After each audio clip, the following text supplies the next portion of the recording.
Allora, buonasera, Bonsoir, bienvenue. Nous sommes très heureux de cette opportunité que nous donne le meeting de pouvoir témoigner par cette rencontre la nature du meeting, c'est-à-dire la nature d'un événement qui ne s'interrompt jamais, qui se fonde sur une amitié, le désir de rencontrer chacun et à partir de ce désir de pouvoir construire de nouvelles choses, comme cela s'est produit avec l'exposition des nouvelles générations présentée au meeting de l'an dernier et qui, après le meeting, a repris une nouvelle vie en se rendant dans beaucoup de villes, de pays, d'écoles et en nous permettant de rencontrer des milliers de jeunes, d'enseignants, d'étudiants, de centres culturels, d'universités. Cela a été vraiment, nous appelons cela un grand mouvement de vie. Nous ne nous y attendions pas, mais cela a commencé à se produire dans ces jours où l'exposition a été réalisée ici. Vous le voyez sur les images qui défilent, une amitié entre nous qui a été visitée par beaucoup de personnes et qui a éveillé immédiatement un intérêt. Elle a été visitée par des personnages importants comme le ministre Gentiloni, qui était le ministre de l'Instruction publique, et beaucoup d'autres personnalités. Le cardinal, secrétaire d'État Parolin. Mais ce qui nous a le plus frappé, c'est la possibilité que cette exposition nous a offerte de comprendre ce qui se passe actuellement en Italie. Une Italie qui change, où beaucoup de personnes qui proviennent de cultures, d'ethnies, de pays distants, sont nés ici, de parents émigrés ici, ou bien sont arrivés ici enfants et ont grandi dans ce qui est maintenant leur pays, leur terre, la terre dans laquelle ils souhaitent grandir et devenir acteurs. Au-delà de ce que l'on peut lire sur leur carte d'identité ou leur passeport, ils se sentent pleinement membres de ce monde, de cette société.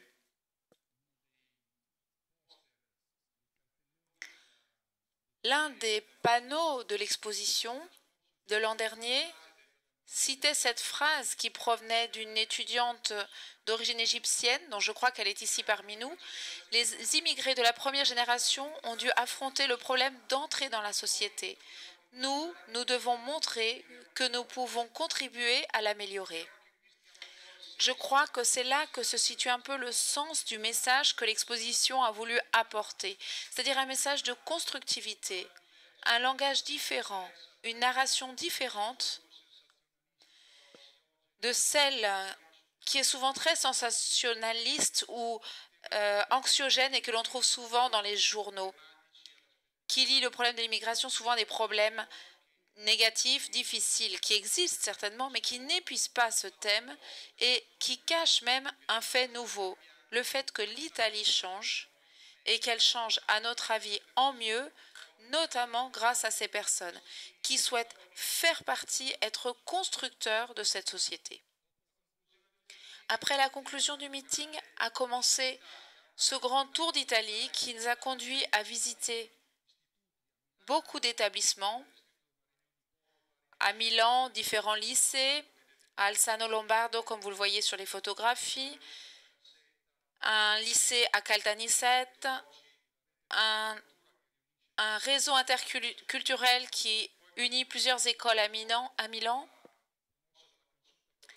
et puis une rencontre organisée par la consultation provinciale étudiante de Rimini qui a conduit 900 étudiants à dialoguer au cours d'une matinée sur le thème de la vie commune, du dialogue et de l'immigration.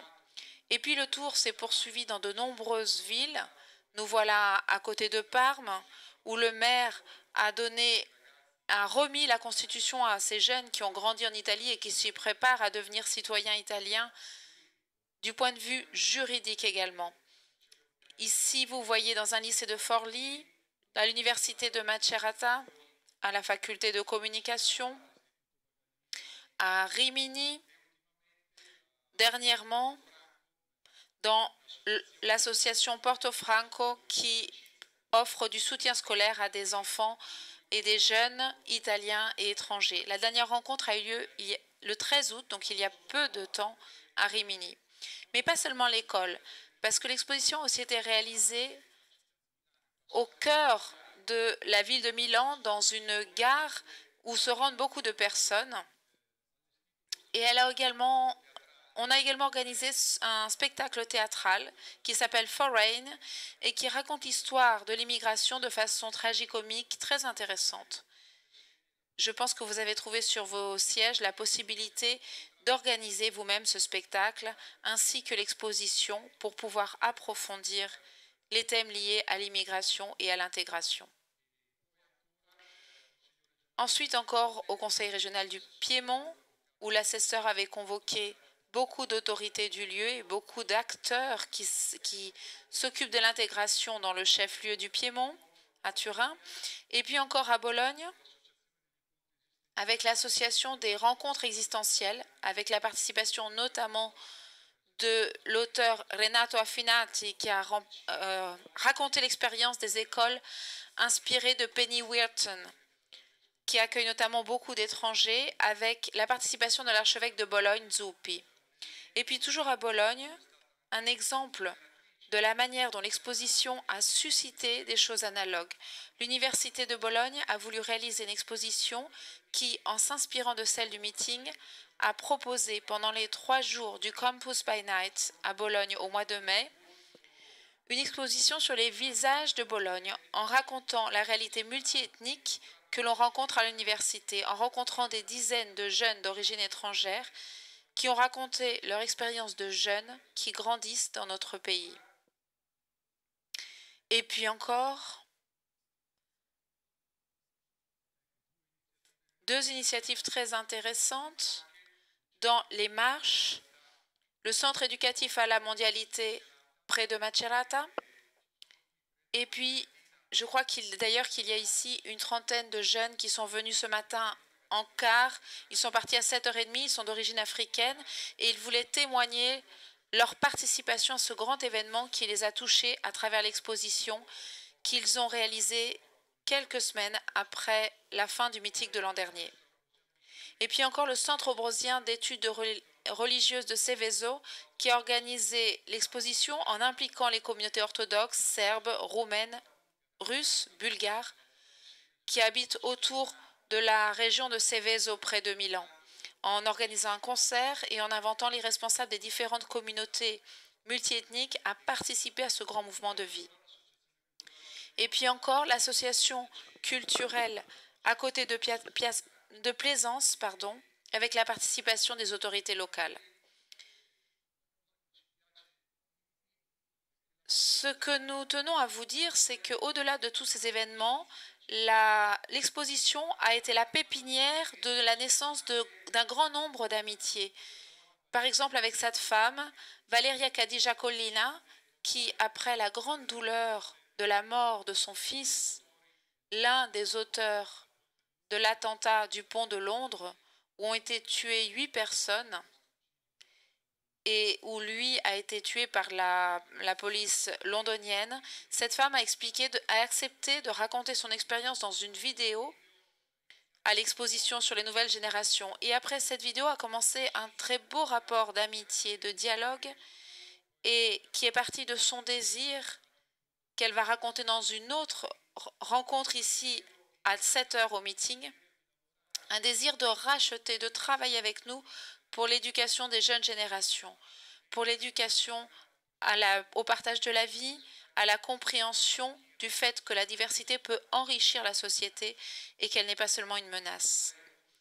Avec elle est née cette amitié qui se poursuit avec des initiatives éducatives dans les écoles, les paroisses, comme notamment avec Claudio Burgio, le chapelain, l'aumônier de la prison pour mineurs de Milan, qui est un grand-père de jeunes, de migrants de 2e génération qui sont arrivés en prison et qui a rencontré beaucoup de membres de notre exposition. Et on pense avec eux, on réfléchit à des projets d'éducation dans les écoles. Et puis l'acteur Cevoli aussi, que certains d'entre vous iront voir ce soir dans son spectacle, Il a réalisé un spectacle sur la Bible, revisité à sa manière.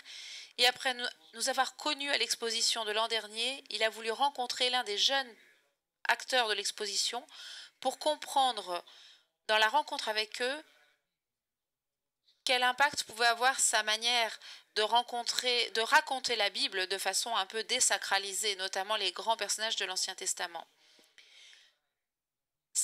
Il voulait savoir quel effet produisait sa manière de raconter la Bible sur des personnes de culture, de religions différentes, des musulmans, des orthodoxes, des agnostiques. Pour conclure, d'autres moments, des déjeuners, des excursions, des dîners, des moments d'amitié. L'amitié est un mot essentiel qui nous a liés entre nous après cette exposition et qui continue aujourd'hui encore. C'est le désir que nous voulons vous communiquer à tous, communiquer la possibilité que l'amitié devienne l'expression d'un mouvement, d'une vie en mouvement.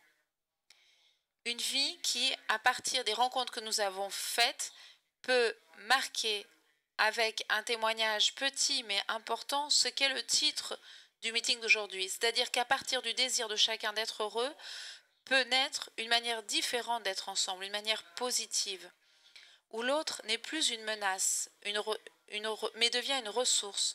Surtout si je décide de passer du temps avec lui, de le regarder, de le rencontrer et d'essayer de faire des choses avec lui.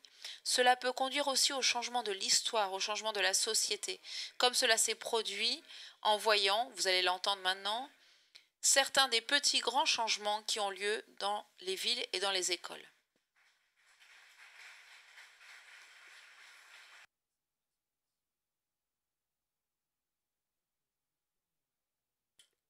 Nous commençons maintenant à écouter ces 7 rapides témoignages de personnes très différentes entre elles, comme vous le voulez, par leur provenance, par leur culture, par leur foi religieuse, mais toutes touchées par cette manière essentielle, expérimentale, avec laquelle l'exposition les a touché leur cœur, a fait bouger leur cœur, ce qui les a conduits eux-mêmes à faire bouger ceux qu'ils ont rencontrés. Le premier qui va parler est un jeune de 18 ans qui s'appelle Jala Zaya Diara.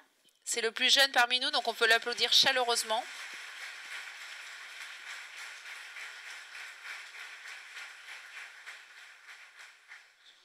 Il a 18 ans, il arrive du Mali, après une aventure très douloureuse qui l'a amené à traverser beaucoup de pays d'Afrique, puis la Libye, puis la Méditerranée.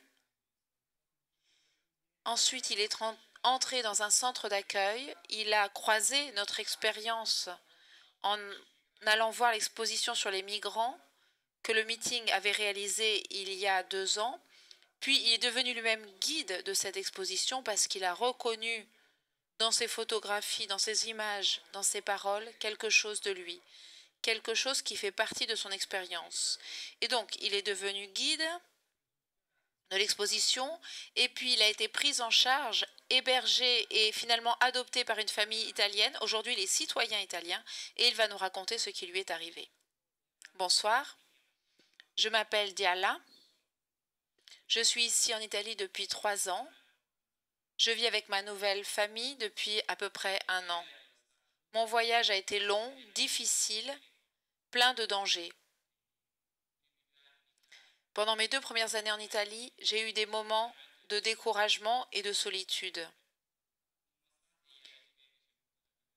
Même si j'ai été aidée par différentes personnes, je me demandais parfois pourquoi Dieu m'avait laissé vivre cela, m'avait laissé vivre, à la différence de mes amis qui sont morts dans le désert ou dans l'eau de la Méditerranée. Mais après une rencontre inattendue et un regard d'amour, ma vie a changé. Et ma personne a commencé à se réaliser pleinement. L'exposition sur les migrants, avec le défi de la rencontre, j'ai accepté de m'y engager parce qu'un professeur de mon école m'avait invité pour mieux connaître le phénomène de la migration. Et cela me semblait une bonne occasion de m'intégrer. Mais je ne m'attendais pas à tout ce qui allait se passer en moi.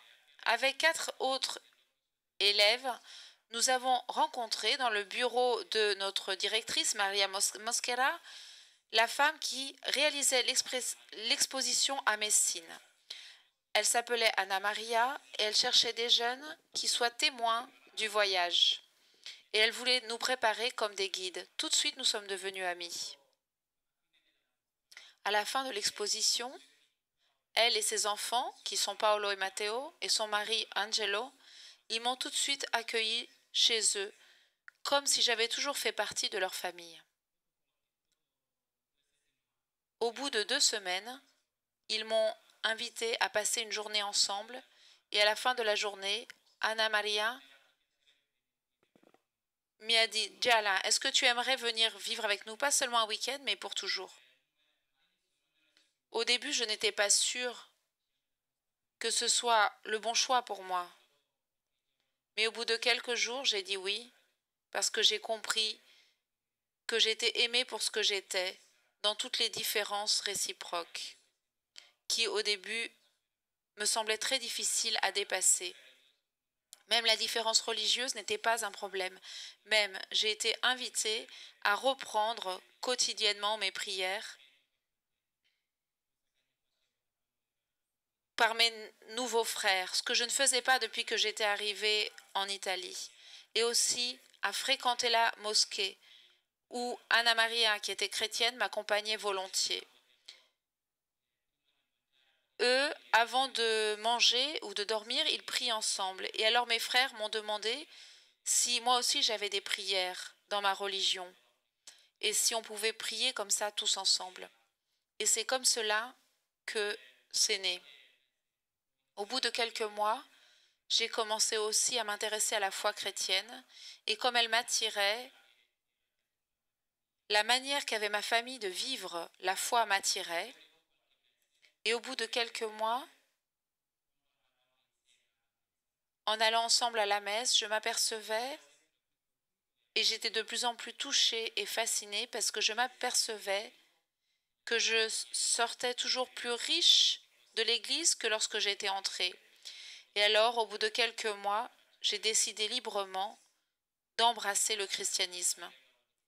Toute ma personne est valorisée et mes aspirations sont prises au sérieux. Alors, j'ai eu le désir d'étudier totalement. La communauté dont fait partie ma famille m'a accueilli pleinement. De nouvelles amitiés sont nées dans les différents lieux que je fréquente. À cause de la gratitude de ce qui m'est arrivé, j'ai commencé à faire une action caritative en invitant d'autres jeunes migrants pour l'alphabétisation de la langue italienne, avec ma connaissance du français et des autres langues africaines. Comme cela, pendant que j'étais dans cette famille, j'ai été adoptée et je suis devenue citoyen italien.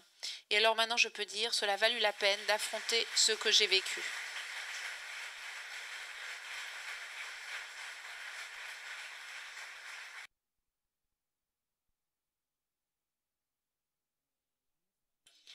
L'exposition disait qu'il faut changer son regard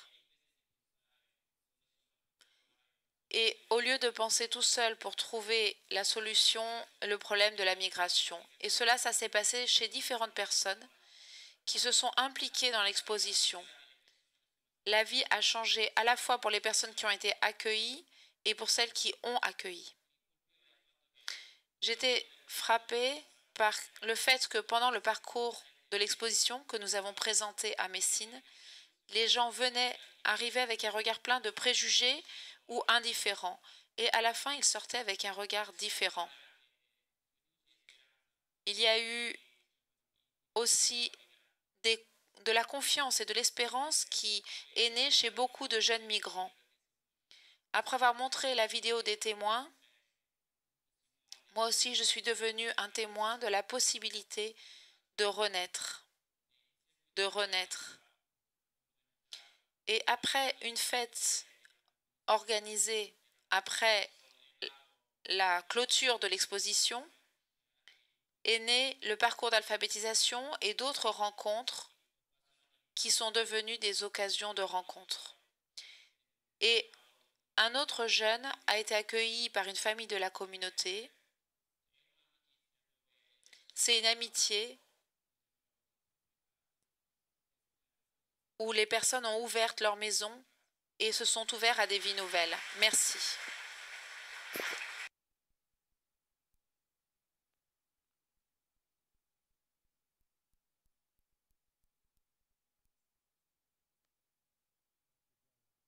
Merci Jala. Maintenant, je passe la parole à Raymond Bahati, qu'on a rencontré il y a 2 ans, toujours à l'occasion de l'exposition sur les migrants, et qui nous a permis de connaître son expérience personnelle extraordinaire et celle de la chorale Elikia, qui réunit plus de 50 jeunes qui viennent de 14 ou 15 pays différents et qui, à travers la musique, témoignent qu'il est possible que la musique devienne un élément de richesse, d'enrichissement à travers la beauté des personnes qui chantent et qui jouent ensemble. Il a été très souvent témoin à la fois l'exposition sur les migrants et sur celle sur les nouvelles générations, et je crois que sa chorale est véritablement un laboratoire de partage de vie, parce qu'il y a des jeunes italiens, des jeunes d'origine africaine, latino-américaine, asiatique, qui témoignent ensemble de cette possibilité, de la positivité de la rencontre entre des cultures différentes. C'est une véritable joie d'être ici avec vous pour partager cette rencontre entre peuples. Et depuis cela, il y a vraiment, ça naît la beauté qu'on a en nous entre les diversités. Et j'aimerais bien qu'on faisait honneur à toute cette communauté, à vous qui avez voulu qu'on soit ici pour partager cette beauté des peuples, ce qu'on est et ce qu'on veut donner. J'admirais avec profondeur mon ami Diarra quand il parlait. Je me suis demandé en moi. En 3 ans, il arrive déjà à s'exprimer de cette manière. Et c'est vraiment un encouragement pour tous ceux qui proviennent d'une réalité linguistique différente et qui cherchent de s'inclure à travers la langue, l'italien dans ce cas. Un nouveau monde beau dans ses diversités. Qu'est-ce qu'il est né en nous il y a 8 ans? Il y a 8 ans, il est né l'intention de lier des nationalités différentes, des genres différents.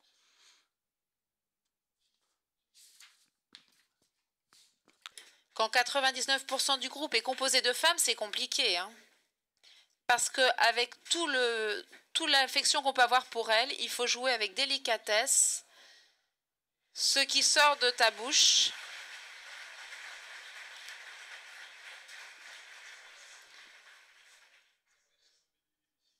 Il faut toujours savoir dire oui. Moi, j'arrive de la région au-dessus de l'Eco. Et nous qui sommes montagnards, c'est bizarre pour un Africain de le dire, mais bon, je suis montagnard. Nous, les montagnards, nous avons une approche d'interaction un peu particulière. Il y a 2 ans, je me rappelle, c'était dans la région de la Valtellina. Nous étions là pour skier et j'ai rencontré un jeune de 80 ans avec 50 ans de mariage derrière lui. Et j'admirais son amour. Ils étaient très proches, ils continuaient à s'embrasser tout le temps, à se bécoter. Alors je me suis dit, ouais, c'est magnifique. Et j'ai demandé à l'homme, évidemment à l'homme, mais Monsieur Franco, quel est le secret de votre amour? Et en s'approchant à moi et en murmurant, en regardant sa femme, il a dit, il faut toujours dire oui. Et ce oui m'a aidé à comprendre une dynamique culturelle. Pourquoi cette introduction? Pour vous faire comprendre que l'observation est l'élément essentiel pour accueillir l'autre, connaître l'autre. Et dans cette réalité, nous avons pensé un peu des jeunes musulmans, catholiques, évangéliques, non-croyants. Nous avons 14 pays et nationalités du monde entier, mais on arrive à conjuguer toutes ces différences Je serais hypocrite si je disais que tout est facile. Non, non, il y a beaucoup de difficultés, il faut de la patience, la capacité d'organisation.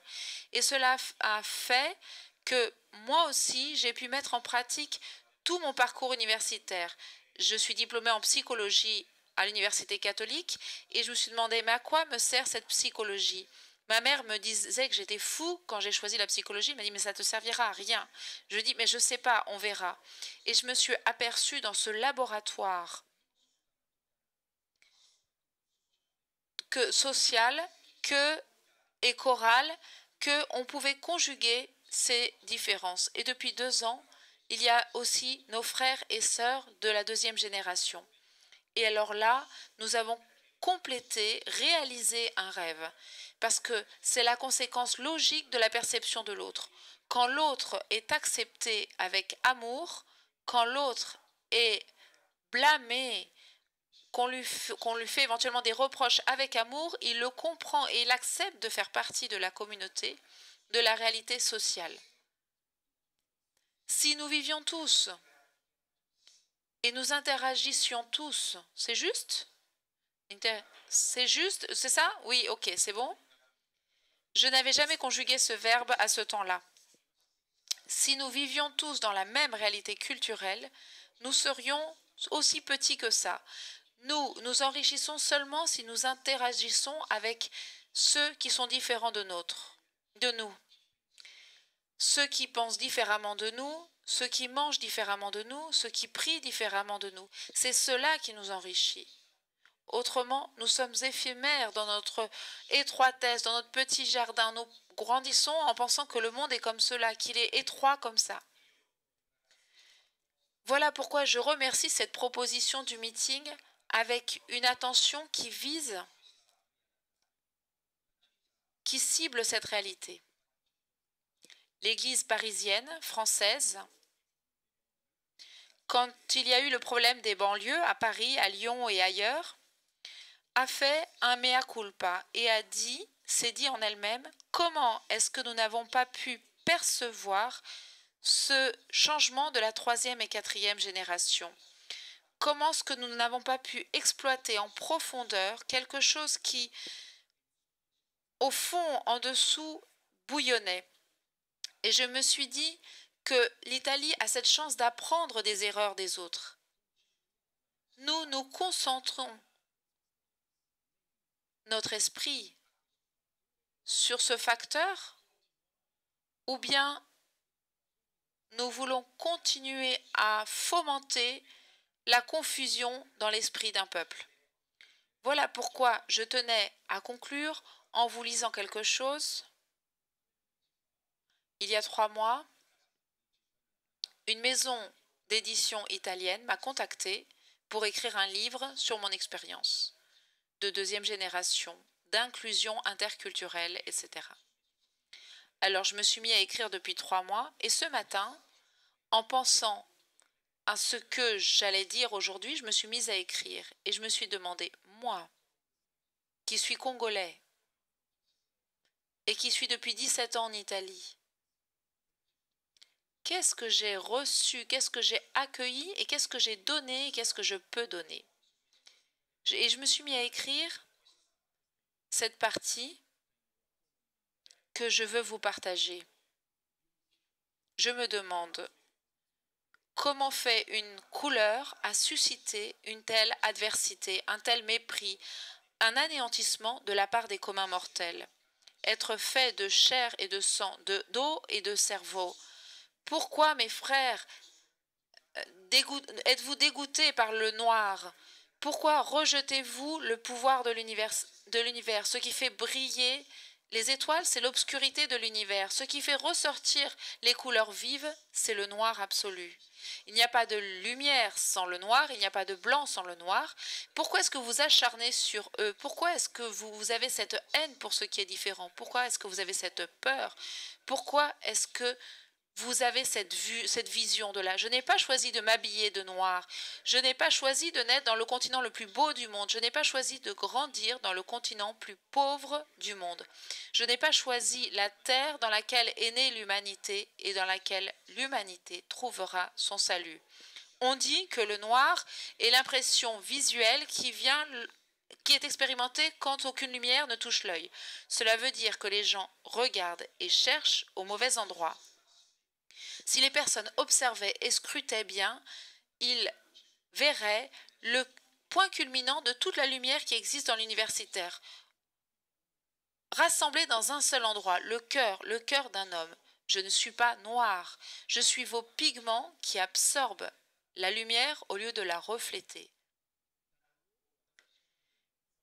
Il donne lieu à la vision du noir. Les enfants petits ne remarquent probablement pas ces différences parce qu'ils n'ont pas encore été contaminés et corrompus par le processus naturel social des préjugés et ils arrivent encore à refléter cette lumière ou alors ils ne sont pas encore habitués à la pureté, c'est-à-dire à la lumière, ou encore parce qu'ils ont compris que seulement par la rencontre et la connaissance de l'autre, on peut voir le reflet de la lumière qu'il y a chez l'autre. Je suis noir et je ne suis pas noir, et si vous regardiez bien, vous verriez la lumière que reflète ma peau noire.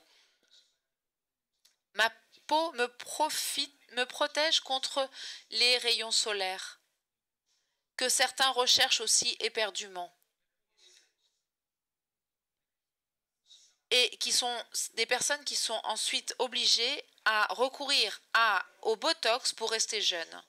Je suis noire, j'ai été noire, je serai noire, j'ai été créée par la terre, je mourrai dans les tranchées de la terre et aujourd'hui ce humus a été abîmé par l'avarice de l'humain, par l'égoïsme de l'humain.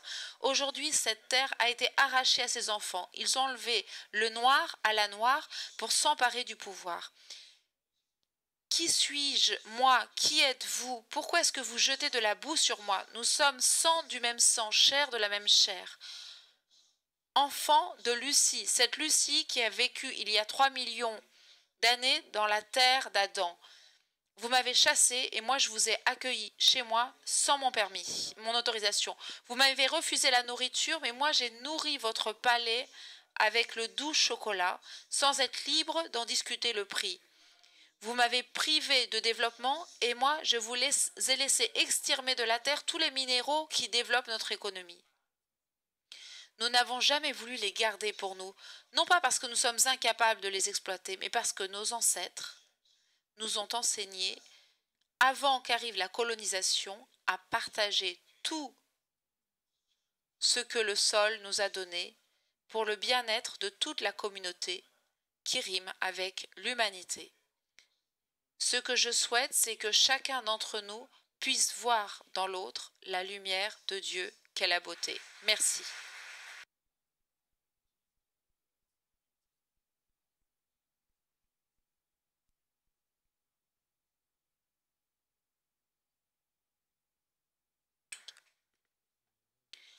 Alors je cède la parole à Novella, qui a 17 ans elle aussi, et que nous avons rencontré l'an dernier à l'occasion de l'exposition des nouvelles générations. Elle a été guide, elle a rencontré beaucoup de personnes, elle a été fascinée par cette amitié qui naissait dans les journées du meeting, et avec d'autres, elle est devenue aussi actrice de quelque chose de beau, de significatif qui s'est produit à Rimini. Bonjour à tous, j'ai 18 ans, je fréquente le lycée classique de Rimini. L'an dernier, j'ai été guide à l'exposition sur les nouvelles générations parce que j'ai toujours été fascinée par la possibilité de rencontrer des personnes totalement différentes de moi, notamment de religions différentes. J'avais très peur avant d'étudier cette exposition parce que je me sentais plutôt inadaptée, mais ce qui était beau, c'est que ces peurs ont immédiatement été balayées par le fait qu'il y avait des personnes qui s'intéressaient à moi, qui m'aimaient vraiment et qui ne regardaient pas ce que je faisais. Alors je me suis sentie estimée, aimée pour ce que j'étais. Cela a totalement changé ma manière habituelle de regarder, qui normalement est toujours pleine de mesures. Dans le tissu de ces rapports, j'ai reçu une énorme richesse, notamment grâce à la confrontation avec les jeunes étudiants musulmans et catholiques, et en particulier l'amitié avec Luna. Ce qui émergeait de cette amitié, c'est que moi j'étais là vraiment, j'étais obligée de donner les raisons de qui j'étais. Et j'étais toujours provoquée par leurs questions et par ce qui m'entourait. Ce qui s'est passé après est la suite de ce qui s'est passé là. C'est-à-dire que je ne pouvais pas ne pas dire oui aux très nombreuses occasions que nous avons eues de nous voir. Tous les mois, je devais demander à mes parents de pouvoir aller à Bologne, à Milan ou à Forlì pour poursuivre ces amitiés qui nous avaient pris le cœur. C'est quelque chose de très beau parce que ce que j'avais vu en eux, je ne pouvais plus l'oublier. Alors j'ai commencé à désirer beaucoup là où j'habitais, même si à Rimini, même si toutes les amitiés étaient ailleurs, je désirais la même chose ici. Donc même avec les amis avec qui j'avais du mal à m'entendre, ou avec mes professeurs, ou avec mes études, je cherchais la même chose. Mais il y a tout de même une difficulté parce que je n'avais pas cette beauté. Alors je désirais apporter ce que j'avais rencontré. Et avec l'aide de beaucoup d'adultes, nous avons proposé de faire une rencontre au conseil provincial. Il nous a fallu 6 mois pour l'organiser et il y a eu 800 étudiants et cela a été une rencontre impressionnante parce que c'était évident que ce qui m'avait changé pouvait changer tout le monde. Donc il y avait 800 jeunes en silence et à la fin de la rencontre, tout le monde demandait que ça continue même si ça avait duré 1 heure et demie. Et il y a eu un flux de personnes qui ensuite sont restées pour poser beaucoup de questions aux intervenants. Cela a été vraiment quelque chose de très beau. Et cela a été une des nombreuses occasions que nous avons eues, parce que comme le disait Giorgio tout à l'heure, il y a eu beaucoup de moments où nous nous sommes revus, où nous avons approfondi notre amitié. Donc ce qui me reste, c'est cette explosion de vie, pouvoir continuer à être réveillé par une amitié qui m'a changé et qui continue à me changer chaque jour. Merci. Merci Novella.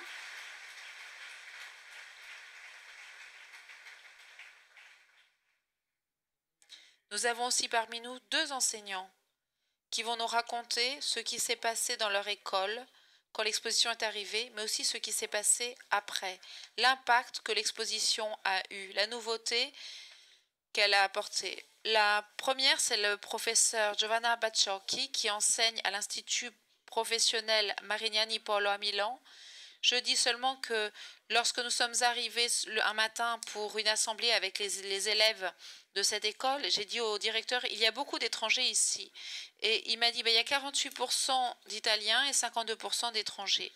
Donc c'était impressionnant, la confrontation qu'il y a eu, parce que nous avons pris la mesure de ce qui se passe en Italie, de ce qui se passe dans une ville qui est très certainement plus en avance dans le processus de multiethnicité, mais qui se développe petit à petit dans toute l'Italie.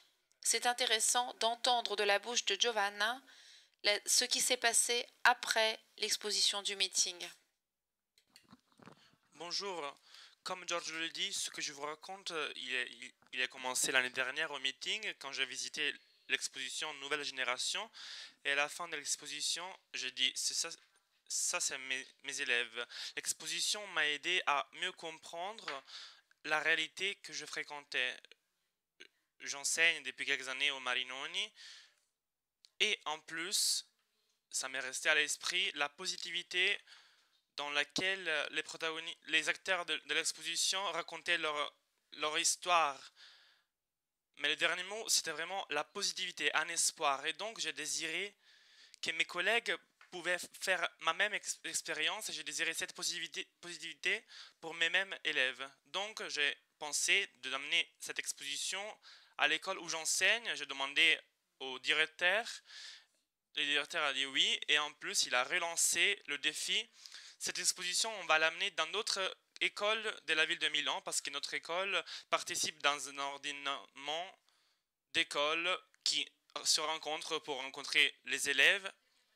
Et donc, on a mis en place notre exposition dans notre salle principale et on a décidé de faire visiter l'exposition à toutes les classes de notre école avec des guides très spéciaux. Les guides étaient les élèves des 2 de notre classe du cours régional. Nous, on a l'Institut technique pour le tourisme qui est vraiment le meilleur. Et après, on a le cours de commerce et ensuite le cours régional en 3 ans qui forme les opérateurs pour l'accueil touristique, le niveau le plus bas pour la scolarisation italienne. Il y a des jeunes avec des graves difficultés personnelles, familières et des insuccès scolaires. L'école ne veut pas ce type de garçons, ce type de jeunes. Et donc, on a décidé ces deux types de deux classes avec mes collègues. Et ça aurait été les guides de cette exposition. Mais ça aurait été un travail d'école parce que on ne fait pas que les programmes scolaires dans ce type de parcours, mais on fait aussi des travaux multidisciplinaires. Toutes les disciplines contribuent au développement d'une problématique et ensuite on donne des évaluations intermoyennes et aussi une évaluation finale de chaque garçon, de chaque jeune. L'évaluation finale, ça aurait été l'évaluation de chaque jeune qui guidait cette exposition. Et donc, je commençais à me préparer durant mes heures de sciences et on a commencé à préparer l'exposition. Et on a commencé à connaître, on a commencé à familiariser avec les acteurs de l'exposition.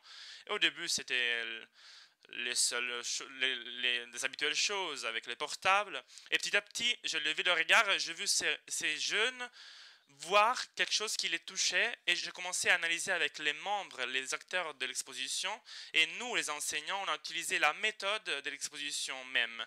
On a demandé par exemple aux jeunes, aux élèves de demander à leurs parents la raison pour laquelle ils étaient venus en Italie et de le raconter en classe. On a vu un petit pas dans ces jeunes, ils ont commencé à raconter d'eux, un par un, en classe, et ils ont été écoutés en classe par les autres. Et ce n'est pas banal que nos élèves arrivent à la fin de l'année sans connaître le nom de ses compagnons. Celui qui racontait commençait à donner de la valeur à son expérience parce qu'il se sentait écouté et donc il commençait à se donner de la valeur à lui-même. Et une autre chose, je commençais à percevoir que la condition de nouveau italien, nouvelle identité, nouvelle génération n'était pas la raison d'isolation. C'était au contraire un moment de partage, une raison de partage. On a ensuite aidé les jeunes, les élèves à présenter cette exposition un peu comme on fait ici au meeting et on a demandé qu'ils choisissent un protagoniste, un acteur de l'exposition qu'il fallait qu'ils conseillent aux visitateurs avec leurs raisons. Et là-bas, on a vu que nos jeunes, ils ont approuvé les instruments pour se connaître mieux et pour raconter d'eux. Parce qu'ils ont choisi, par exemple, ce que Giorgio a montré cette fille au début. Mais on le comprenait que quand une élève à moi a dit une chose, il faut qu'on montre que pour contribuer à cette société, c'était ses paroles, les jeunes ont du mal à comprendre leur situation, la situation dans laquelle ils se trouvent, et ils ont trouvé enfin les moyens. Abdul, il parlera, vous allez le goûter, et il ne répétait pas les paroles de manière mécanique, mais il pouvait parler en interprétant, il avait trouvé quelque chose. Ils ont commencé à croire possible que, ils ont commencé à espérer, pour utiliser, de devenir acteurs de sa propre vie, de leur propre vie. Exactement comme ils ont fait les protagonistes, les acteurs de l'exposition. Ensuite, ils ont rencontré Giorgio, qui a fait rencontrer Luna et Emmanuel, un autre jeune membre de l'exposition. Et là, ça a été une autre rencontre, un autre pas de plus. Parce que eux, ce qu'ils ont vu dans la vidéo, ils l'ont vu en chair, ils l'ont vu des personnes. Et ils ont voulu, à la fin de la rencontre, connaître Luna et connaître Emmanuel. Et nos élèves rencontrent beaucoup de personnes qui passent par notre école, mais rarement ils veulent connaître des personnes, c'est les personnes. Ils ont voulu raconter carrément une expérience dramatique qu'ils ont eue et ils l'ont voulu partager avec Luna. Certaines parties de l'exposition ont été étudiées avec les jeunes, avec les enseignants des différentes disciplines. Par exemple, ils ont impliqué l'enseignant de droit, l'enseignant de maths, ou avec lequel ils ont fait l'analyse des statistiques de notre école. Avec l'enseignant d'informatique, ils ont fait les graphiques. Et nous, on a fait une section de l'exposition que Paolucci nous a approuvée. Et on a ajouté un petit morceau de nouvelle génération, de l'exposition nouvelle génération de Marinoni. Et ces jeunes, ils ont compris que les matières d'école parlent de la vie. Et ça aide à comprendre plus d'eux et du monde. Ils sont passionnés du droit et des maths. Des jeunes qui viennent habituellement à l'école juste parce qu'ils sont obligés de venir. En plus, je veux dire une autre chose de plus. J'ai peut-être encore quelques minutes. Giorgio, permets-moi de parler encore quelques minutes. Nos jeunes ont fait des guides pour toutes nos classes. Ils ont soutenu tout ce qu'ils avaient pensé pendant la préparation en classe et ils l'ont emmené devant leurs compagnons d'école, peut-être qui étaient même plus grands, en leur posant des questions provocatoires. On a participé aussi à une conférence avec d'autres écoles et on a amené cette exposition au lycée Severi, qui est un lycée qui est vraiment le top, le sommet de la scolarisation italienne. Et nos élèves, ils ont fait en tant que guide. Les jeunes se rencontrent, j'ai vu cela, j'ai vu des lycéens poser plein de questions et nos élèves ne pas s'enlever face à cela. Ça n'a pas été... et nous, les enseignants, on les a vus, cela. J'ai vu un climat de mutuelle rencontre, de mutuelle sérénité. J'ai vu un climat vraiment serein. En plus, nos élèves ont participé à cette conférence en racontant leur histoire, y compris la fille que Luna a connue, qui lui avait raconté l'histoire dramatique. Et ils ont raconté leur histoire avec beaucoup de positivité que j'avais vu moi avant au meeting.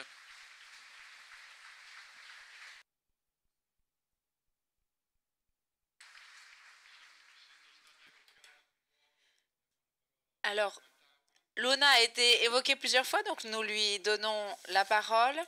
Elle a grandi ici, dans la province de Parme. Nous l'avons rencontrée lors de la construction de l'exposition, puisqu'elle a tourné une vidéo dans mon école. Et puis est née cette grande aventure. Elle est venue au meeting, elle a connu l'exposition et surtout le meeting. Et au fil de ces années, c'est devenu l'un des témoins de cette grande expérience d'amitié qui circule dans notre pays. Alors pour commencer, vous êtes magnifique parce que je vois beaucoup de visages que j'ai rencontrés cette année et c'est magnifique à voir. Je vais être très brève parce que qu'est-ce que je peux dire de plus que cela? Moi, il y a un an, peut-être parce que je suis inconsciente, j'ai dit oui à une voix au téléphone qui me demandait de venir au meeting et je ne savais pas ce que c'était que le meeting. Quelques mois plus tard, j'ai dit oui à Giorgio Paolucci qui m'appelait pour aller faire une rencontre, tenir une rencontre dans une école. Et cette fois, ça a été une décision. Ça n'était plus inconscient, c'était plus de la curiosité, c'était une décision. J'ai décidé que je voulais aller avec Giorgio Paolucci dans les écoles. Pourquoi est-ce que je parle de décision?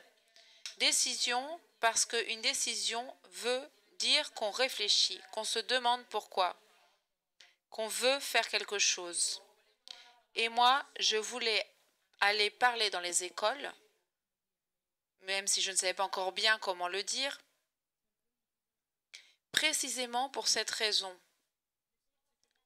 Les forces qui font bouger l'histoire sont les mêmes qui rendent l'homme heureux. Alors, je ne disais pas ça, c'est bien que ça dans ma tête. Mais la raison pour laquelle je voulais aller dans les écoles, c'était pour m'enrichir moi-même.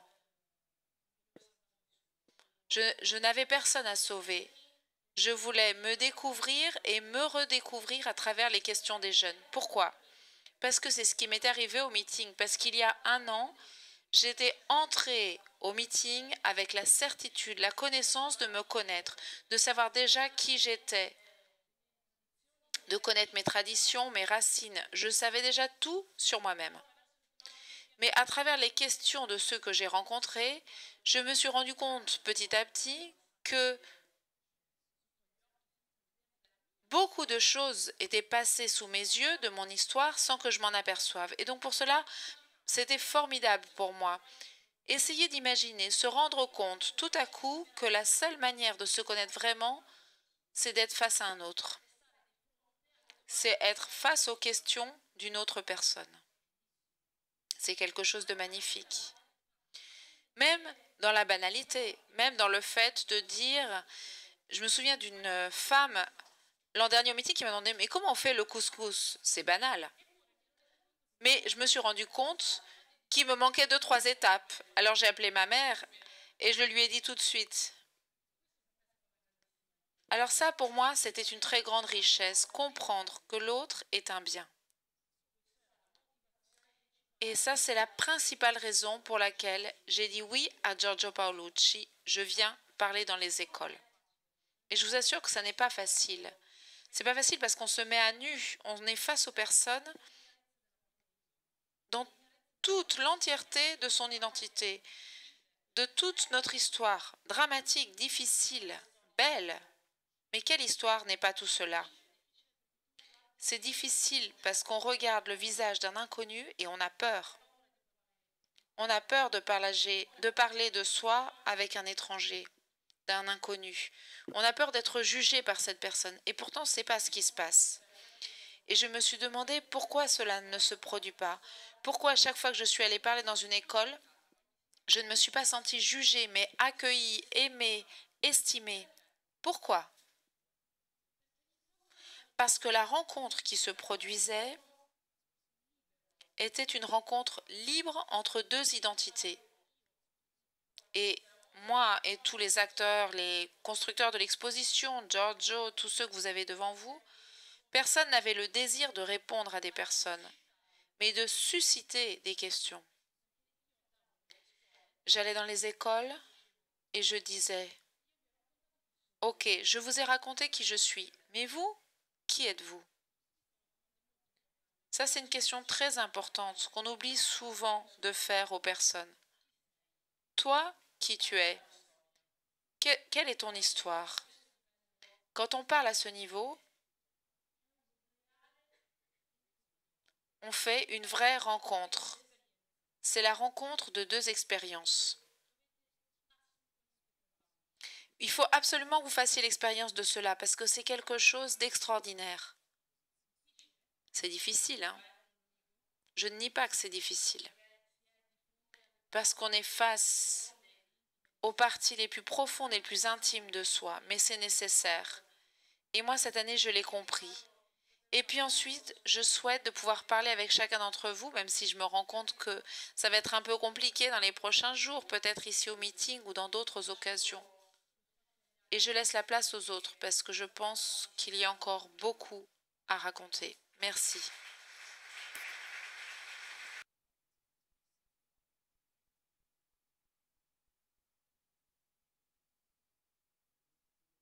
Marilena Pelonero enseigne à l'école Pietro Leone de Caltanissetta.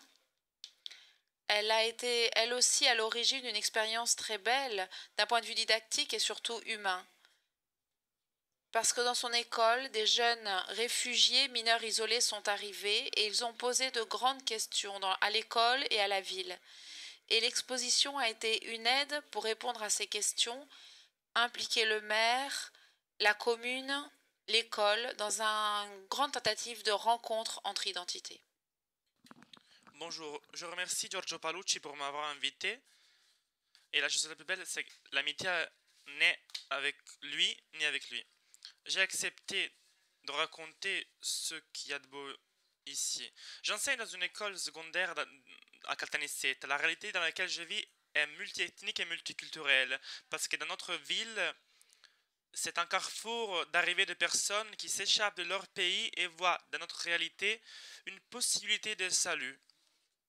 Beaucoup de ces personnes sont des mineurs isolés et ils fréquentent notre école.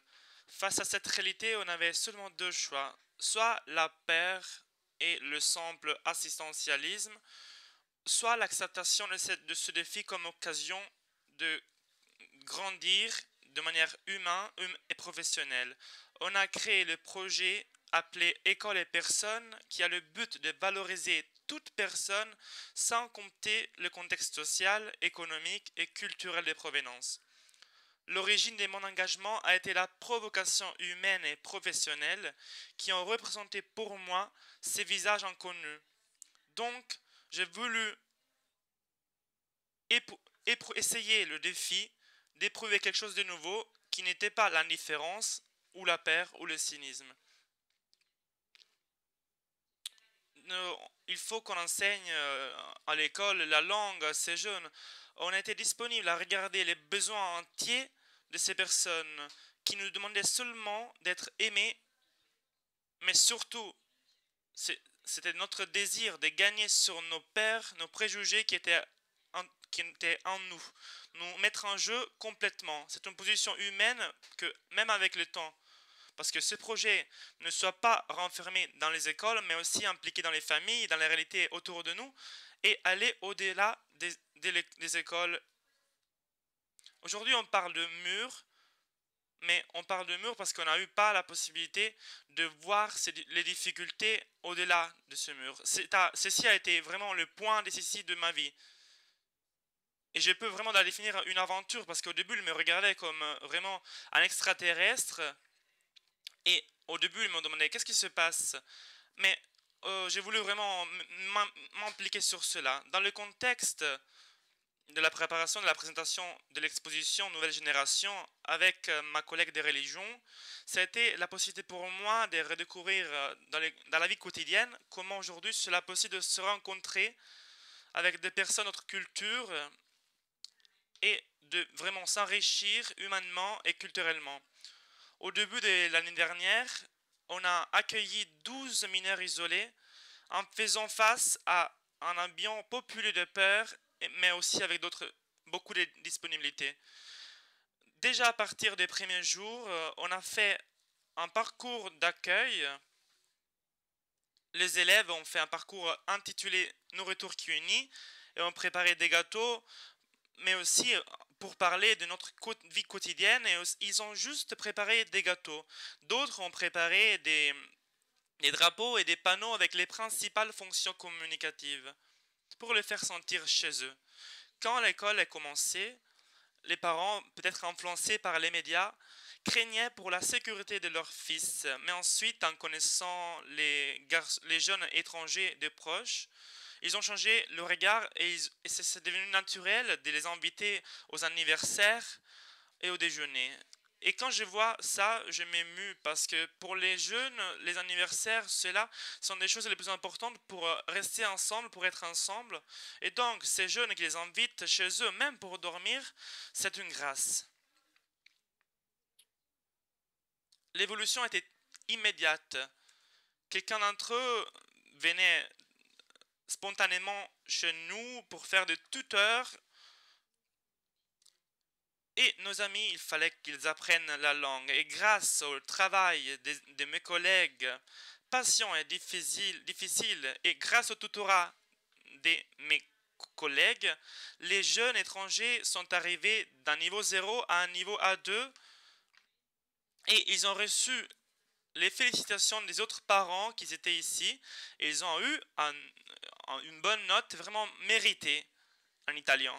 La grande envie de réussir en dépassant les difficultés. Ils ont réussi aussi à le faire à l'exposition Nouvelle Génération. Toutes les activités ont été caractérisées par un enrichissement mutuel des cultures qui a mené à la découverte de toutes les identités enrichies sans oublier les origines, comme l'exposition nous souligne amplement.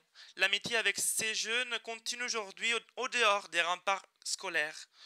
Très souvent, on organise des matchs multiethniques, on fête ensemble les anniversaires, le carnaval ou les Pâques, en vivant des moments d'harmonie ou de beauté je ne peux pas décrire. Quand il était arrivé, même sous la forme d'un remerciement ou aide reçue, les jeunes étrangers, avec leurs collègues, ils ont voulu remercier pour la manière avec laquelle ils ont été regardés. Les bénévoles qui les ont aidés à faire la banque alimentaire. Je me demande qu'est-ce qui a amené cette contribution à l'exposition. Ceci a contaminé tous ceux qui ont rencontré les jeunes Italiens en étranger devenus acteurs de l'exposition. Ils ont voulu communiquer une identité dans les rencontres et l'échange avec l'autre qui est ambiant pour moi. L'occasion s'est présentée à la fin du mois de mai quand on a fait l'exposition et organisé une conférence et témoignage de titre Inclusion et valorisation de la personne, un défi possible où tous ceux qui opèrent pour l'accueil et les institutions, les parents, même les directeurs, ont voulu témoigner que ce défi pas seulement est possible, mais enrichit la personne. Youssouf, un musulman et membre actif de l'exposition, a voulu remercier directement un public parce qu'il s'est senti aimé. Il a trouvé dans l'école une famille avec laquelle partager pas seulement l'école, mais aussi les joies, sans effacer sa propre humanité, mais en partageant les valeurs. Il a eu beaucoup de souffrances. Et le résultat a été vraiment surprenant parce que c'est né une amitié dans notre contexte qui est humain, social. En se mettre en jeu, il y a aussi le fait qu'il y a toujours les problèmes, parce que l'arrêté n'est pas facile, mais on est bien heureux de ça aussi. On a raconté cette expérience au pape François, qui nous a reçus dans une audience privée, pour nous récompenser pour notre engagement, et avec son regard paternel et sa tendresse, nous a invités à continuer. Moi, j'ai vu un père pour moi. Il m'a pris dans les mains et il m'a dit « Va à l'avant, va de l'avant ». J'ai conclu avec les mots qu'il nous a dit dans ce jour. L'expérience du don est éducative. Cela fait grandir humainement et spirituellement en ouvrant l'esprit et le cœur. C'est ainsi qu'on construit la civilité de l'amour. Et je remercie même mes amis de l'exposition Nouvelle Génération parce qu'à travers cette exposition, on a redécouvert tous les jours la grâce de cela.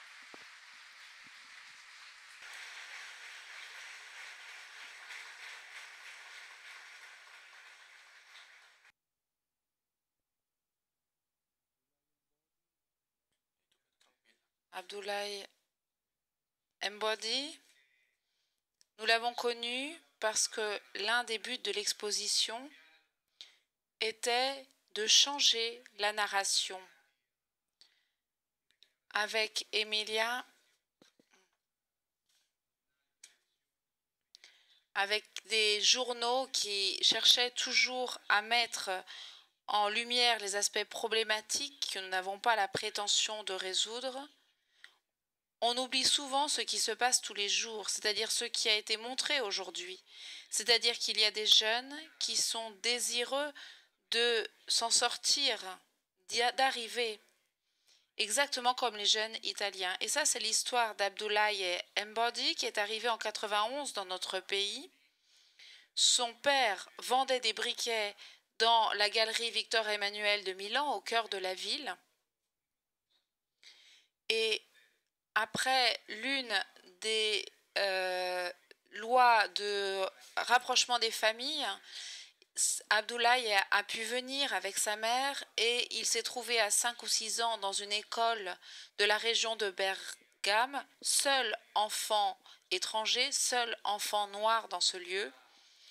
Et ce qui l'a sauvé, comme il nous le racontait, c'était la rencontre, l'amour de sa maîtresse, Zulmira, qui l'a beaucoup aimé, qui a misé sur lui et qui lui a dit « Toi, tu as de la valeur ». Et en misant sur lui, il l'a aidé à commencer cette lente ascension dans la société italienne, qui l'a ensuite conduit à aller au lycée, à choisir la faculté de droit à l'Université catholique de Milan, à devenir ensuite le premier avocat d'origine africaine qui exerce au tribunal de Milan. Nous l'avons rencontré pour réaliser un film parce que, avec cette histoire et d'autres que nous avons montrées dans l'exposition, nous voulions montrer que c'est possible, qu'on peut, et qu'on peut surtout quand on rencontre des personnes qui croient vraiment en nous et qui nous valorisent. Il est ensuite devenu l'un des témoins de l'exposition et il participe lui aussi à ce petit tour d'Italie qui a commencé en septembre 2017 et qui se poursuit encore.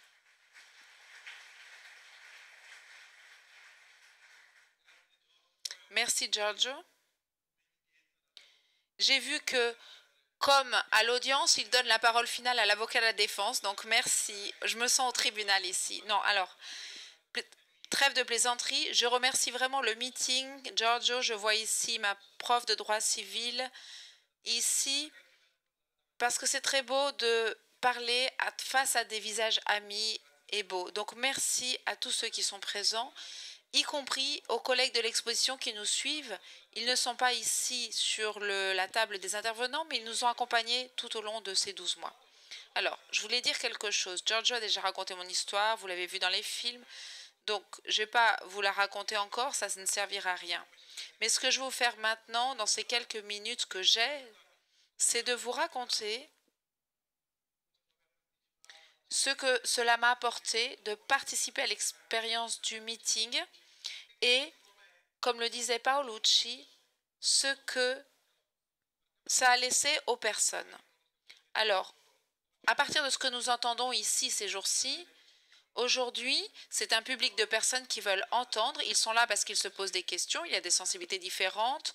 Peut-être certains ont des positions un peu plus étroites, prudentes sur les migrations, d'autres un peu plus souples. Mais si vous êtes là, c'est parce que vous avez soif de connaître, même si certains ont certainement des peurs qui sont très justes et il faut les prendre en compte. Il faudrait peut-être plus de salles Neri dans toute l'Italie pour affronter ce thème qui est très complexe.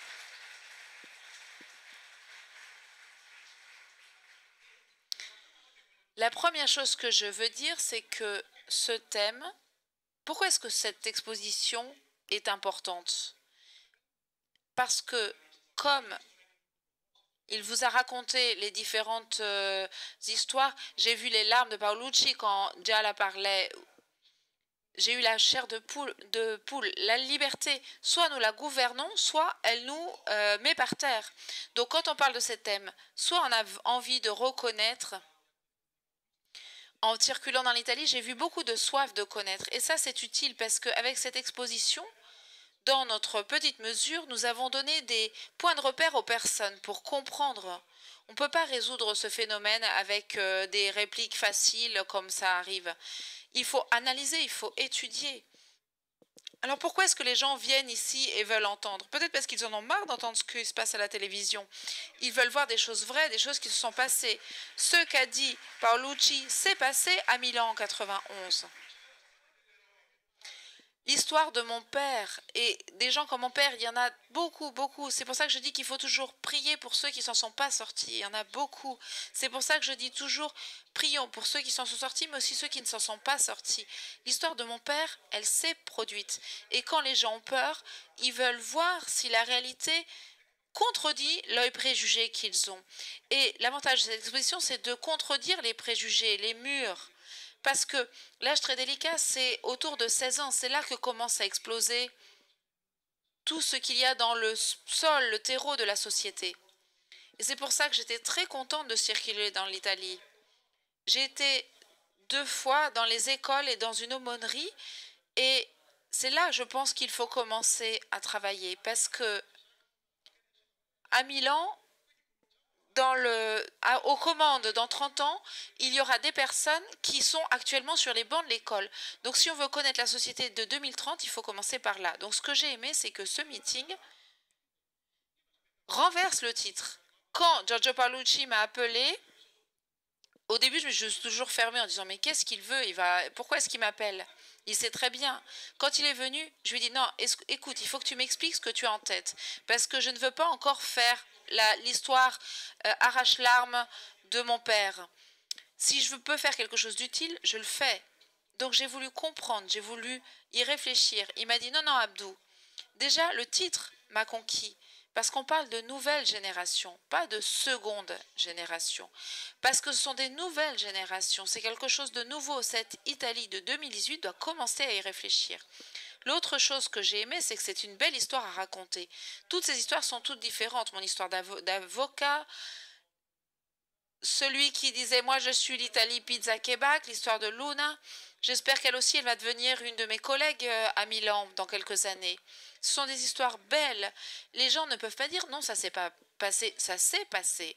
Et je pense que c'est ça la caractéristique distinctive de cette initiative qu'il faut répandre. C'est pour ça que je me suis mis à disposition pour circuler autant que mon travail me le permet pour pouvoir le raconter. Autre chose, j'ai aimé parler dans les écoles et je crois qu'il faut vraiment remercier les professeurs parce que conjuguer l'accueil et la didactique, c'est pas facile. Et ce sont toujours les professeurs qui sont en première ligne. Donc applaudissons-les.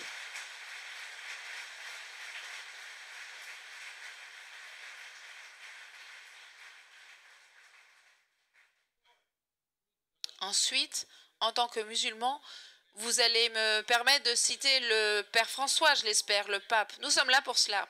Je le cite parce que le pontificat du Saint-Père a été caractérisé par un mot-clé, les ponts. Pont, vérité, miséricorde, périphérie. Ça, c'est les mots magiques, je crois. Moi, je suis très fascinée par le mot pont, parce que lui, quand il parle de pont, cela veut dire qu'il faut relier deux choses. Et moi, je me dis toujours, quand on construit des ponts, il faut aussi faire des projets. Et aujourd'hui, c'est comme si nous étions en train de projeter le pont de l'espoir, parce qu'il faut connaître les choses avant de les réaliser. Donc cette exposition, je pense qu'elle a saisi pleinement ce mystère du Saint-Père qui, je crois que dans le dernier Angélus encore, il en parle.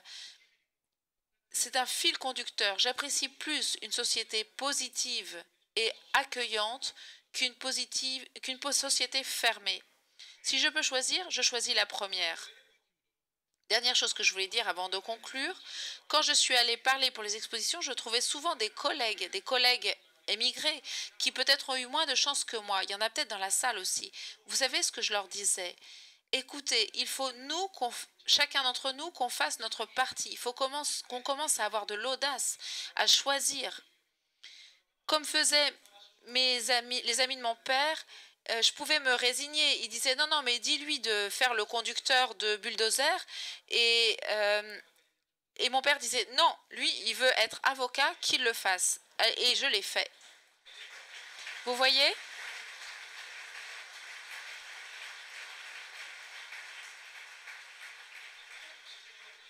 C'est pour cela qu'il faut démonter les stéréotypes. Parce qu'on me dit, ah, toi tu es avocat, donc tu vas t'occuper des causes des émigrés, etc. Non, non, je m'occupe des responsabilités médicales dans les maisons. Vous voyez que l'Italie est encore immature. Il se dit qu'un migrant, il a déjà la chance d'être devenu avocat, donc il va s'occuper de la question de la migration. Non, non, on est en retard sur ces thèmes. Alors, comme on disait, apprenons d'autres réalités qui ont déjà vécu, parce que dans d'autres pays l'ont vécu déjà avant. En France, en 90, il y avait déjà des citoyens immigrés qui avaient la nationalité.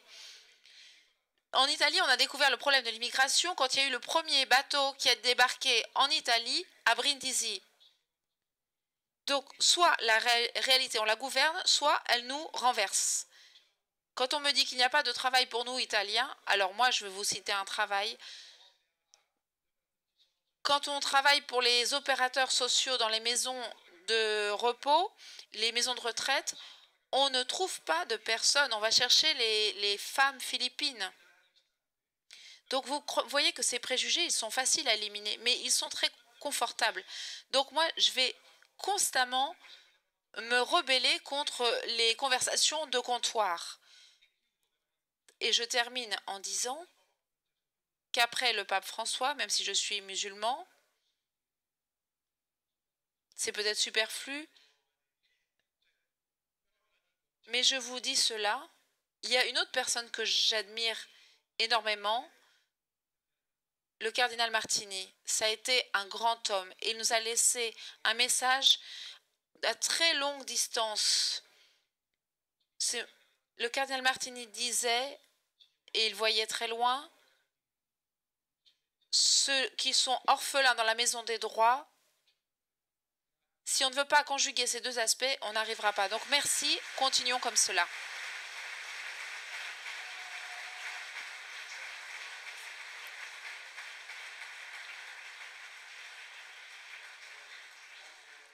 Merci à tous. Je crois qu'il n'est pas nécessaire de faire de synthèse parce que ce qui a été dit parle de lui-même. Je vous demande seulement un instant de patience parce que nous vous avons préparé une surprise finale que nous allons mettre en scène après ces quelques annonces que je dois donner. Il semble que le message du président de la République Mattarella qui a été envoyé au meeting dimanche parle par rapport à ce que nous venons de dire, parce que un passage du message du président de la République italienne dit que soutenir ses idées et affirmer son identité ne consiste pas à lever des barrières de préjugés et d'opposition irréductibles. Au contraire, c'est par la confrontation, la conscience que chacun, par sa foi et ses convictions, enrichit notre existence en tant que personne, que naît la possibilité de rendre le monde vraiment humain. Nous voulons être les constructeurs de cette humanité et c'est le travail que nous avons commencé à entreprendre et auquel nous invitons chacun d'entre vous. Donc merci à vous, bon travail à vous tous. Avant la surprise finale, je dois lire ces deux annonces importantes que nos amis du meeting nous demandent d'écouter. Vendredi, demain, le 24 août, à 19 h, à l'auditorium A3, nous entendrons Mohammed bin Abdul Karim Al-Issa, secrétaire général de la Ligue musulmane mondiale. C'est la plus importante autorité musulmane, représente de plus de 300 pays musulmans. Nous soulignons le caractère absolument exceptionnel de cet événement car c'est la première intervention en Italie de ce personnage. Donc vous êtes invités à 19 h demain dans la salle A3. Alors, il n'a pas encore tout à fait appris l'arabe parce que son accent, ça ne va pas encore tout à fait. Mais bon, on va y arriver. Alors, là, c'est un avis qui est entièrement italien, donc je pense que je vais y arriver. Ce qui permet de réaliser le meeting, c'est le fait que tout est gratuit. Les expositions, l'espace pour le sport, les rencontres, les conférences, les parkings, tout, sauf la restauration, sont offerts pour ceux qui vivent la semaine du meeting et ceux qui le suivent de chez eux dans tous les endroits du monde. Qu'est-ce qui permet cette gratuité totale? Le fait que le meeting est le fruit de la contribution de chacun d'entre nous, les bénévoles et les donateurs, les réalisateurs d'expositions, les artistes et même les visiteurs qui le vivent. Chacun donne au meeting quelque chose de soi, son temps, ses énergies, son argent, ses talents. Cette année encore, il est possible de contribuer à la construction du meeting à travers des dons. Pour cela, vous trouverez dans tout le parc des expositions des stands Dona Ora caractérisés par un cœur rouge. Il faut réaliser vos dons uniquement au stand consacré à cela et les bénévoles qui s'en occupent ont des t-shirts magenta. Nous avons inauguré l'an dernier une page Facebook sur les nouvelles générations où vous pouvez trouver beaucoup de matériel, ce que vous avez entendu aujourd'hui et la possibilité aussi de réaliser les expositions chez vous. Nous avons également déjà des réservations très importantes à Rome, à Milan, à Catane pour les prochains mois. Pour finir, nous ne pouvons pas vous quitter sans vous offrir une petite surprise que nous a préparé Raymond Batti. C'est lui qui en est l'auteur en tant que fondateur et directeur de la chorale Elikia, mais qui va impliquer chacun d'entre vous. Allez Raymond, à toi. Alors, voilà ce qui est beau. On ne peut pas faire un cours de cuisine sans présenter ensuite un plat. Et on ne peut pas faire un cours de danse sans se faire un petit morceau. Donc là, nous allons mettre à l'épreuve ce que nous avons reçu aujourd'hui et vous ne pouvez pas refuser le cadeau. Alors, je scrutais dans la salle la diversité d'âges. Il y a des jeunes plus ou moins jeunes, des très jeunes, etc. Et je me suis demandé, est-ce qu'il va y avoir des gens de la Croix-Rouge ici? Donc, je peux me permettre quelque chose de plus parce qu'on a des sauveteurs en cas de besoin. Alors, c'est pas la peine de faire oui, moi je sais. Non, tout le monde apprend. On va aider ceux qui ne savent pas de façon très simple. C'est un chant très simple en langue swahili. C'est un chant d'accueil. à plus forte raison, c'est le thème d'aujourd'hui. Donc je regardais la première rangée, la moitié, le fond. Je ne sais pas ce qui va se passer, mais on va voir. Donc vous allez répéter après moi. Jambo. Ceux qui savent la chanson, lèvent la main. Il y en a 3, c'est super. Luna, ça compte pas. Alors, Jambo. L'interaction, le partage à travers les cultures passe aussi à travers l'art, et même a fortiori. Donc, il vaut mieux que vous collaboriez, sinon, Jambo. Jambo buona. Habari gani. Musuri sana. Wageni. Je teste votre préjugé dans vos yeux, attention.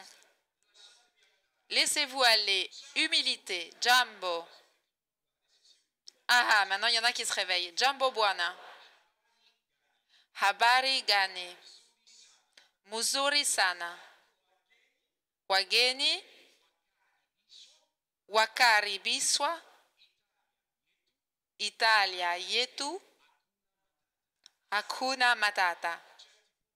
Certains peuples dans le monde, pour souhaiter, demander à quelqu'un comment tu vas, bonjour. Non, non, attention, il y en a qui s'échappent.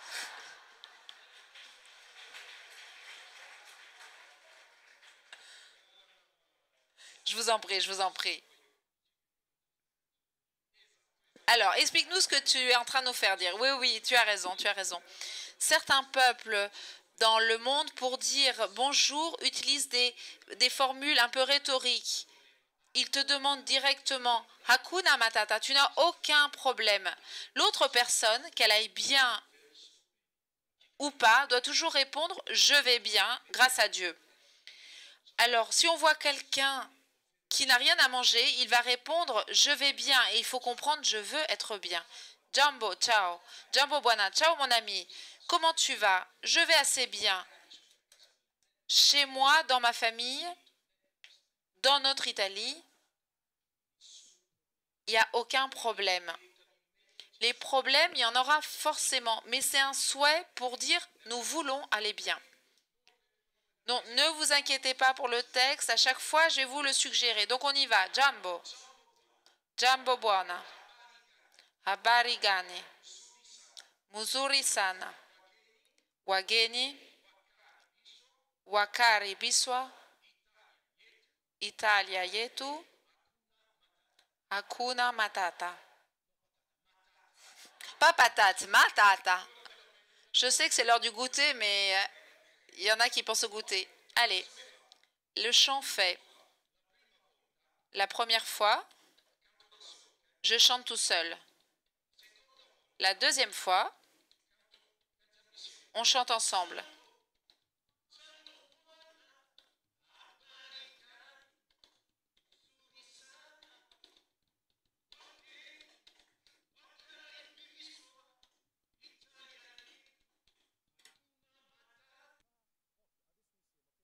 Allez, maintenant ensemble, répétez après moi.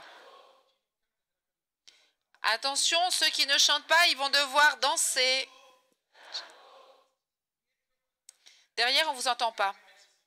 Les caméramans, ils vont être morts de rire parce qu'ils vont zoomer sur ceux qui font rien.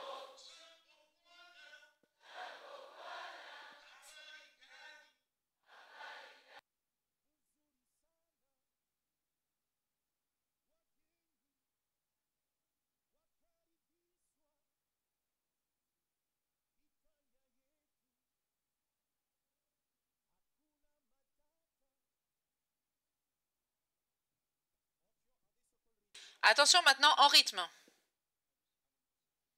T'as vu? Ils ont ça dans le sang, hein? Ils ont le rythme dans le sang. Attention. La première fois, c'est moi tout seul, tout seul. La deuxième fois ensemble.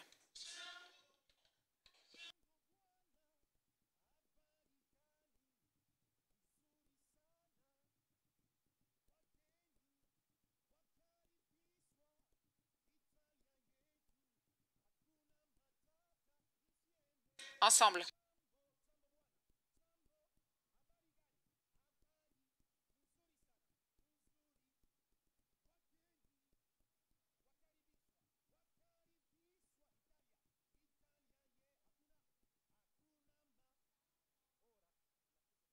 Maintenant, le plus simple, le plus facile.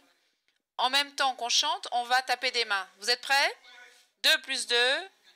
Ne vous laissez pas tromper par l'esprit. Il y en a qui vont faire ça, c'est pas grave. Ne vous laissez pas tromper par l'esprit. 2 plus 2, c'est tout. On va faire comme ça. Allez, collaborer. 1, 2. S'il y en a qui se trompent, c'est pas grave. Attention. 1, 2.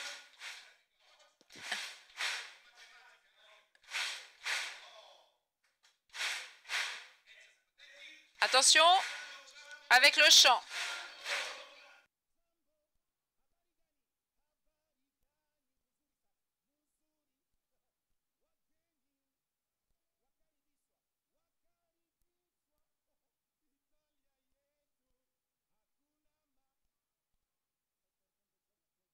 Tu es déjà en train de perdre ton identité. Mais il disait que les Marocains n'avaient le rythme dans le sang, mais c'est pas vrai. Attention. Non, c'est pas fini. C'est ça qui est beau. Comme c'est un chant d'accueil, ça c'est le vrai cadeau. Il a compris. Il faut danser. Oui, tu as bien compris. Tout le monde debout.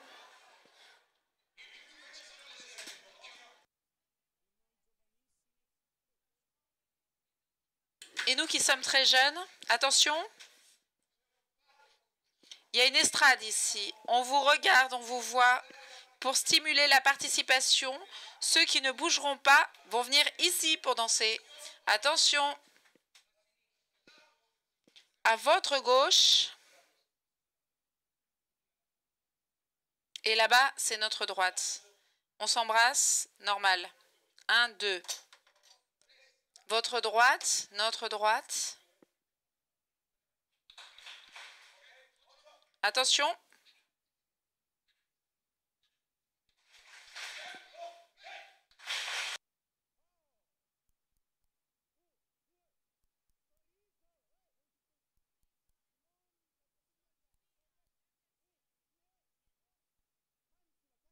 Les mains sur la tête.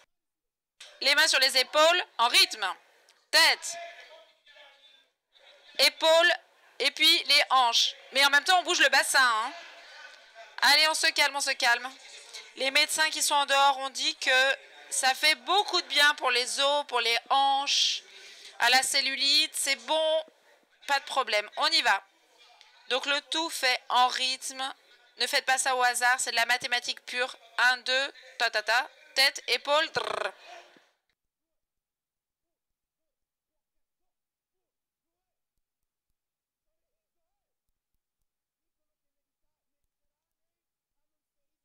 On dit que les Méditerranéens ont le sourire sur les lèvres. Souriez. Tête, épaule. On tourne le bassin. Épaule. Attention avec le chant maintenant.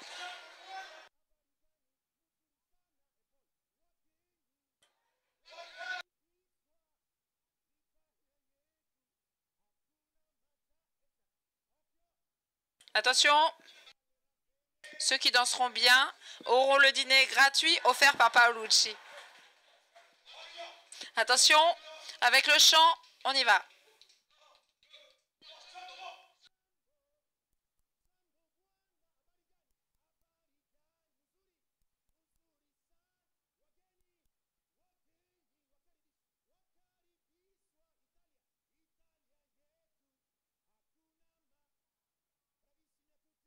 Magnifique, bravo. Ça, c'est l'Italie que nous voulons. Je parle déjà comme un homme politique.